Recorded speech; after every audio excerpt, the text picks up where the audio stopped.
primarily go with this stuff.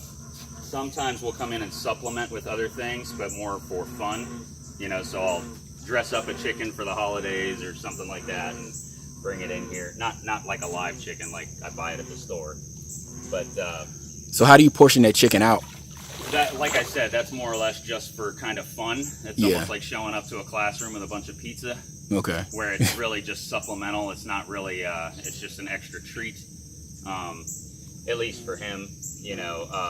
And then the other advantage too, you know, we were talking about, you know, the natural enclosures, is this is a man-made pond. You know, this was dug out, but it's now, it's an actual real, you know, ecosystem. I mean, this is a natural pond officially. You know, there's fish, turtles, frogs in there. I mean, there might be turtles in there, I don't know for sure, but there's definitely frogs and fish. Birds come in from the outside. So there's all these different things, just native wildlife that can get in here. And technically that's just kind of fair game. You know, so I mean, if he wants to go and snack on frogs or fish, he can do that. I don't know if he now, do you stock the pond at all with fish? You try to? No, but I would like to get some catfish and stuff in there, but no, that's just, we don't really stock it. It just kind of. Now, digestion wise, how do you gauge the volume with his digestion? Do you wait a couple of days? Do you feed him every day? This stuff, I mean, the advantage of the crock chow is that it metabolizes really, really fast. So, on one hand, I personally, in the years and years that I've been using this stuff with stuff, I've never seen this cause obesity with anything. You know, it goes through and their body uses the nutrients that it uses and stores what it can, and then it just kind of goes through. So you can actually keep at least younger animals eating all year round and staying active all year round. And in Florida, that's not too bad. You want to hold for that helicopter? No, you're fine. Can you come right here and hold? You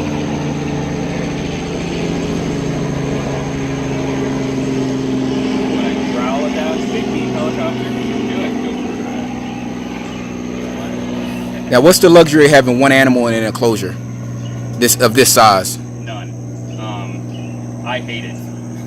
I don't like having solitary animals, mainly because they are social. Contrary to popular belief, there is social behavior with quite a few different types of reptiles. Not all, but with alligators and crocodiles, there is social interaction and behavior, and there are social structures. Certain species, it's tighter than others.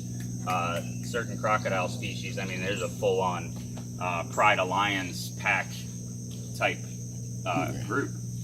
With alligators, it's more kind of like the courtyard or the cafeteria of a high school. So you have different cliques and groups and whatever, but you do have these little social groups that kind of intermingle. And now, how do you think that affects, you know, that being that they're accustomed to that type of social environment? How do you think that affects people that keep them in a fish tank when they first buy this alligator for $150 and, you know, and they put it in a 75-gallon tank? How does that? So let's say somebody does have one as a pet. You can't do that in Florida. You can't have a pet alligator in Florida, but, you know, out of state, somebody has one as a pet.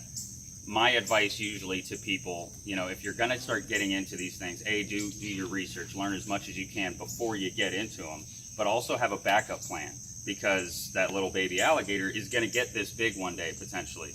It doesn't matter if you have it in this tiny little thing, it's going to outgrow it, despite what anybody wants to tell you. They're going to get big, so you have to have a backup plan. As it gets larger, there's tons of zoos out there and different attractions, especially in Florida, that only have animals, they only exhibit animals to a certain size, but they have a plan. So once it hits that, say, 4-foot mark, they have a relationship with a zoo or another park, and they swap them out. You know, so I have that relationship with a couple of smaller attractions where once they hit 4 feet, I bring them back here. They go into one of our bigger ponds or marsh areas. And then if we have hatchlings, then we put those there. So they're there for a year or 2 years until they get kind of big. But I mean, if you're they are social. So if you have even just 2 together or a group, that's more ideal. The drawback is if you have one as a little one and then it starts to get big, so now the first 3, 4, or 5 years of its life, it's never interacted with another alligator, and now you try to follow through with your contingency plan and find a home for it as it's too big, then all of a sudden you've created a solitary animal potentially. So if it came here, we introduce it to a group, then it could have some problems adjusting, or get itself hurt, or hurt something else. So that's a problem. Him right here, Trapper, is a solitary animal, and that wasn't something that we did. He may have been born. He's pretty much a sociopath, and it's not like a territorial thing. He just is. You know, it happens with people occasionally. You just have people that can't be around people. It was either like he was born that way, or it was created. But what I do know is the zoo that he was at prior to here, he was on exhibit by himself for maybe about a decade or so, maybe longer. So if he wasn't already that way, then it was, you know, kind of a created type thing. So now he's solitary. He can't be housed with other animals. And now the other question is that it you know, research and studies, when they compare, you know, different crocodilians, as far as the crocodiles and alligators can actually, their body can digest, or their body can handle vegetable matter. So is the crocodile the only vegetable matter that he receives, only source, or do you guys throw in some sort of green or stuff the chicken with something, or how do you handle that? No, we don't ever do that.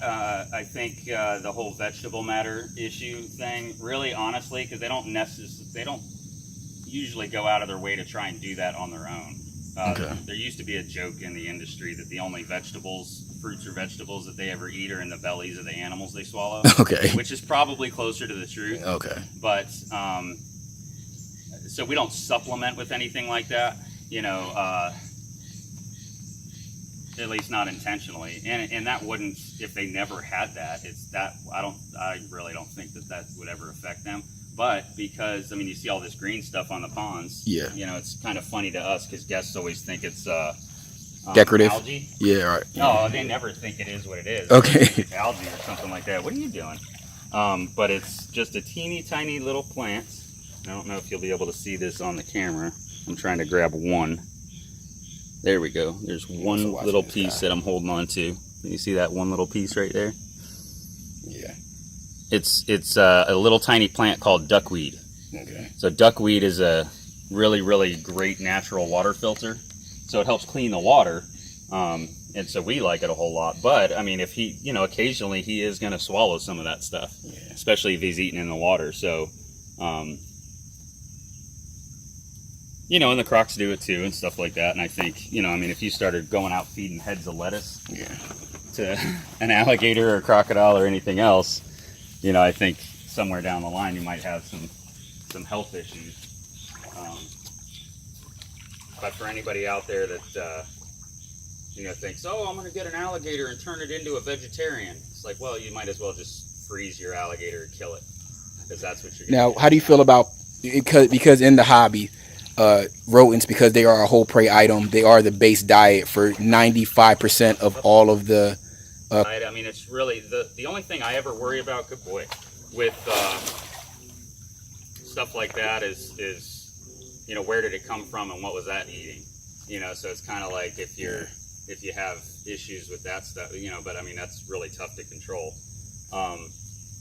But I mean, they can digest everything except hair and feathers. So, I mean, I think rodents, as opposed to some other hairier food items, is probably the lesser of all evils. Cool.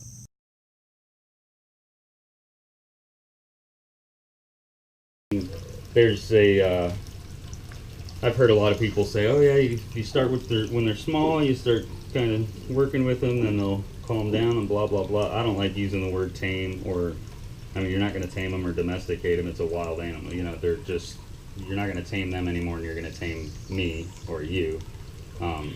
But you can communicate, and, you know, the same way you train a dog or a cat or a horse, same techniques you can use for them, and overall make the environment itself a little bit safer. So I talk back and forth to them, you know, and sometimes I let them find the way to communicate, so they'll chirp, and then I'll chirp back, and we'll kind of talk to each other and kind of get things going from there. But so basically, they think you're going to feed them, basically. That's what's going on right here. Yeah, like he's not trying to get me. He's just like, hey, do you have a food? So what he's doing right here, that's something called mouthing. That's another kind of communication. And the problem, what are you doing? And the problem with the mouthing thing, it's almost kind of like us, like if I'm trying to get your attention and bump your shoulder, or a kid tugging on your pant leg, like, daddy, daddy, daddy.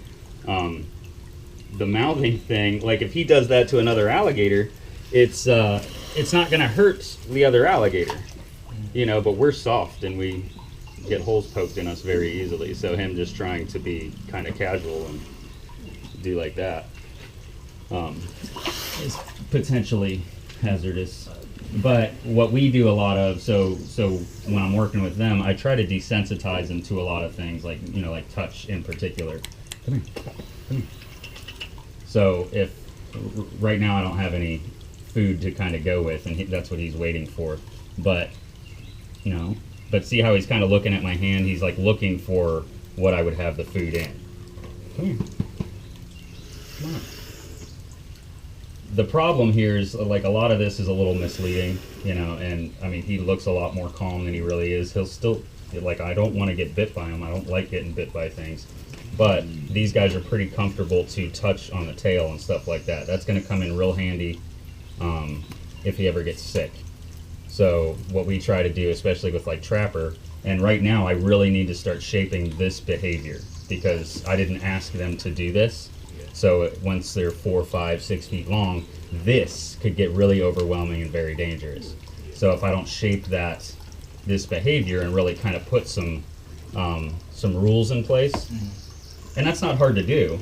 You just don't reinforce certain things, and then you kind of station train them. So, like, that'll be his spot, whatever, you know, for feeding and the reward part.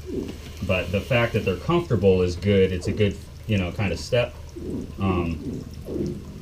And then they're not threatened by me touching them. This isn't like a dangerous, oh my gosh, panic type of thing.